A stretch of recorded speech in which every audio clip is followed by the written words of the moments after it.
O Catecismo em um ano.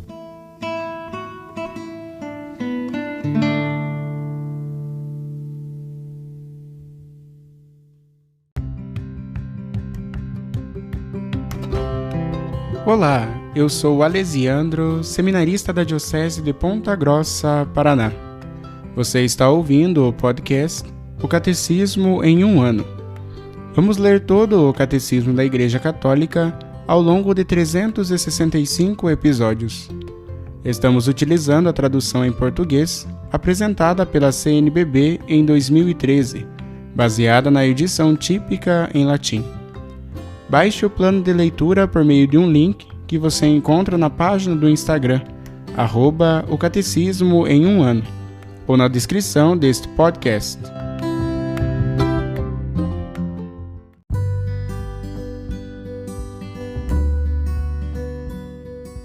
Este é o dia 350 do podcast O Catecismo em um ano. Nós estamos lendo a quarta parte do Catecismo, Oração Cristã, e hoje nós iniciamos a segunda sessão, a oração do Senhor, Pai Nosso. E hoje nós leremos os números de 2759 a 2764.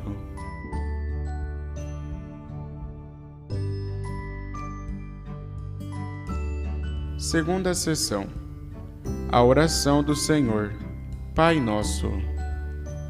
Um dia, em certo lugar, Jesus rezava. Quando terminou, um de seus discípulos pediu-lhe: Senhor, ensina-nos a orar, como também João ensinou a seus discípulos, conforme Lucas capítulo 11, versículo 1.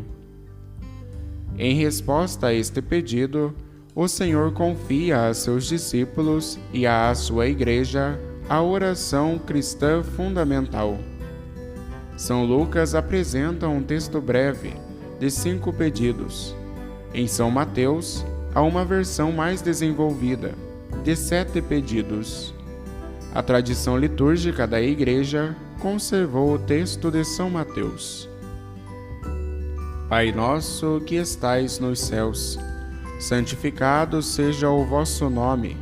Venha a nós o vosso reino, seja feita a vossa vontade, assim na terra como no céu.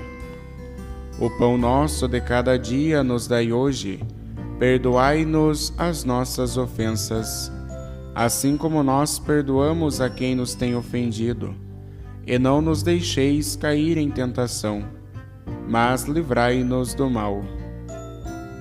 Desde bem cedo, o uso litúrgico concluiu a oração do Senhor com uma doxologia.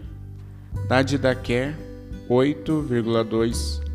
Pois vosso é o poder e a glória para sempre.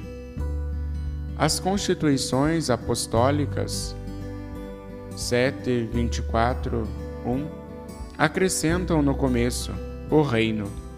E é esta a fórmula conservada hoje na oração ecumênica. A tradição bizantina, logo em seguida ao termo glória, acrescenta Pai, Filho e Espírito Santo. O missal romano desdobra o último pedido na perspectiva explícita da expectativa da bem-aventurada esperança e da vinda de Jesus Cristo, nosso Senhor, seguindo-se a aclamação da Assembleia, que retoma a doxologia das Constituições Apostólicas. Artigo 1º. O resumo de todo o Evangelho.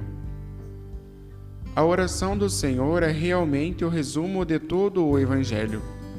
Depois de nos ter legado esta fórmula de oração, o Senhor acrescentou: Pedi e recebereis, conforme João capítulo 16, versículo 24.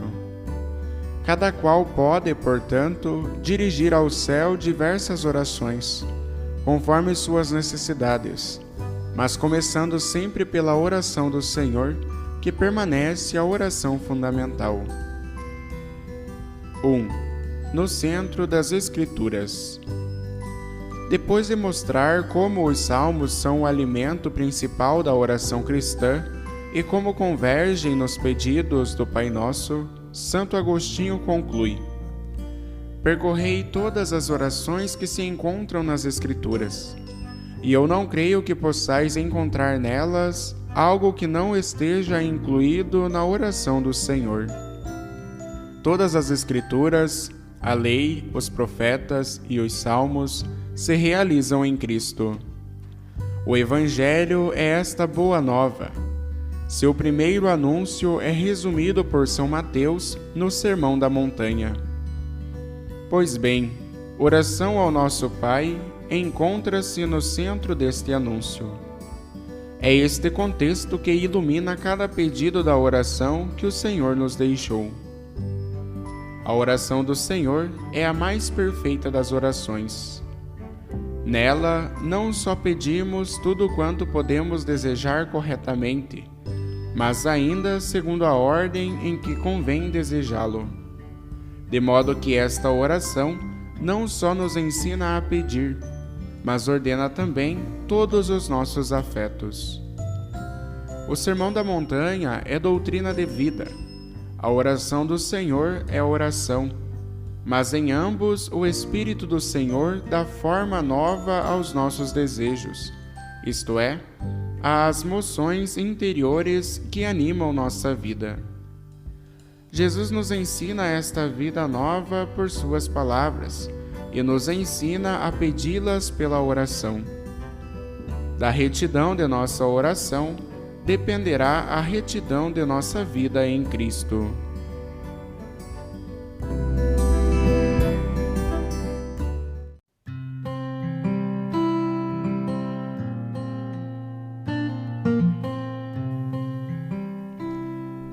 Como comentário adicional para o episódio de hoje, nós iremos ouvir a catequese do Papa Francisco sobre o Pai Nosso. Audiência geral, Sala Paulo VI, quarta-feira, 5 de dezembro de 2018.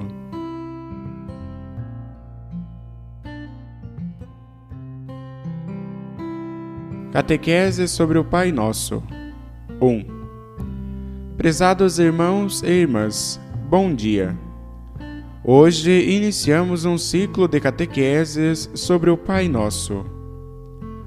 Os Evangelhos transmitiram-nos alguns retratos muito vivos de Jesus como homem de oração. Jesus rezava. Não obstante a urgência da missão e a premência de tantas pessoas que o reivindicavam, Jesus sentia a necessidade de se afastar na solidão e de orar. O Evangelho de Marcos narra-nos este pormenor desde a primeira página do ministério público de Jesus, conforme o capítulo 1, versículo 35. O dia inaugural de Jesus em Cafarnaum concluiu-se de modo triunfal. Ao anoitecer, uma multidão de doentes chegou à porta onde Jesus estava. O Messias prega e cura. Realizam-se as antigas profecias e as expectativas de muitos sofredores. Jesus é o Deus próximo, o Deus que nos liberta. Mas aquela multidão ainda é pequena se for comparada a muitas outras multidões que se reunirão em volta do profeta de Nazaré. Em certos momentos, trata-se de assembleias oceânicas, e Jesus permanece no centro de tudo, o esperado pelo povo, o êxito da esperança de Israel. E, no entanto, ele afastava-se, não permanecia refém das expectativas de quem o elegeu líder. Este é um perigo para os líderes. Apegar-se demasiado às pessoas, não manter as distâncias. Jesus dá-se conta disto e não permanece refém do povo. Desde a primeira noite de Cafarnaum, demonstra que é um Messias original. Na última parte da madrugada, quando já se anunciava a aurora, os discípulos procuravam-no, mas não conseguiam encontrá-lo. Onde está? Até que Pedro finalmente o encontra num lugar isolado, completamente absorto em oração. e diz-lhe: todos te procuram, conforme Marcos capítulo 1, versículo 37. A exclamação parece ser a cláusula ligada a um sucesso plebiscitário, a prova do bom êxito de uma missão. Mas Jesus diz aos seus discípulos que deve ir para outro lugar, que não é o povo que o procura, mas, antes de tudo, é ele que procura os outros. Por isso, não pode ganhar raízes, mas permanece continuamente peregrino pelas estradas da Galileia, conforme os versículos 38 e 39. E peregrino também rumo ao Pai, isto é, rezando. A caminho em oração, Jesus reza, e tudo acontece numa noite de oração. Em algumas páginas da Escritura, parece que principalmente é a oração de Jesus, a sua intimidade com o Pai, que governa tudo. Por exemplo, será assim sobretudo na noite do Getsêmani, o último trecho do caminho de Jesus, absolutamente o mais difícil entre os que tinha percorrido. Parece encontrar o seu sentido na escuta contínua que Jesus oferece ao Pai. Uma oração certamente não fácil, aliás, uma verdadeira agonia, no sentido agonístico dos atletas, e no entanto uma prece capaz de apoiar o caminho da cruz. Eis o ponto essencial. Ali Jesus rezava. Jesus orava com intensidade nos momentos públicos, partilhando a liturgia do seu povo, mas procurava também lugares afastados, separados do turbilhão do mundo, lugares que permitissem entrar no segredo de sua alma. É o profeta que conhece as pedras do deserto e sobe aos cimos dos montes. As últimas palavras de Jesus, antes de expirar na cruz, foram palavras dos Salmos, isto é, da oração, da prece dos judeus. Rezava com as orações que a mãe lhe ensinara. Jesus orava como todos os homens do mundo, e, no entanto, no seu modo de rezar, havia também um mistério, algo que certamente não escapava aos olhos dos seus discípulos, se nos evangelhos encontramos aquela súplica tão simples e imediata: Senhor, ensina-nos a rezar, conforme Lucas capítulo 11, versículo 1. Eles viam Jesus rezar e tinham vontade de aprender a orar. Senhor, ensina-nos a rezar. E Jesus não se recusou, não era ciumento da sua intimidade com o Pai, pois veio precisamente para nos introduzir nesta relação com o Pai. E assim torna-se mestre de oração dos seus discípulos, como certamente quer sê-lo para todos nós.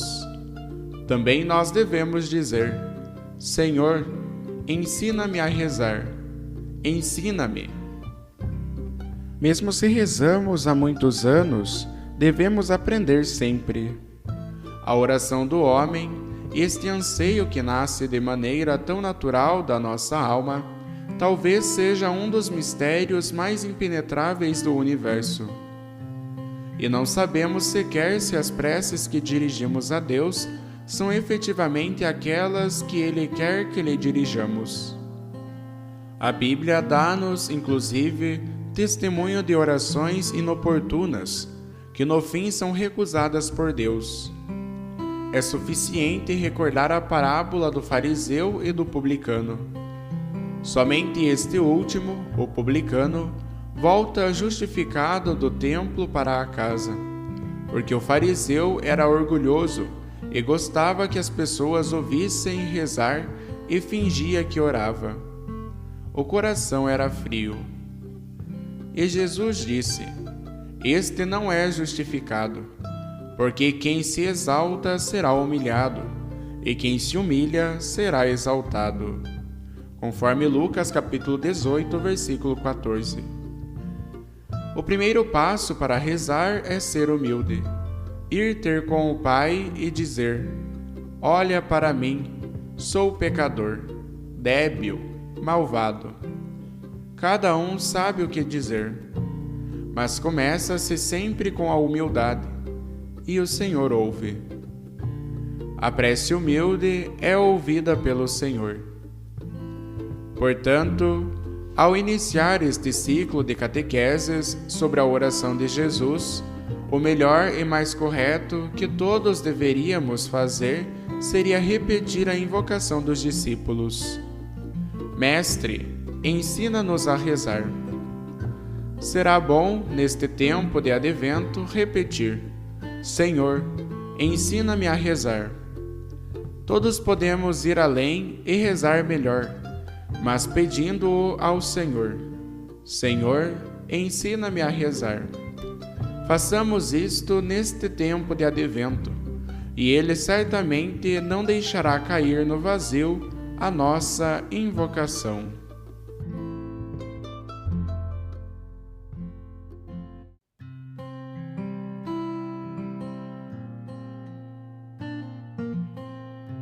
Os textos das catequeses papais encontram-se na íntegra no site da Santa Sé, vatican.va.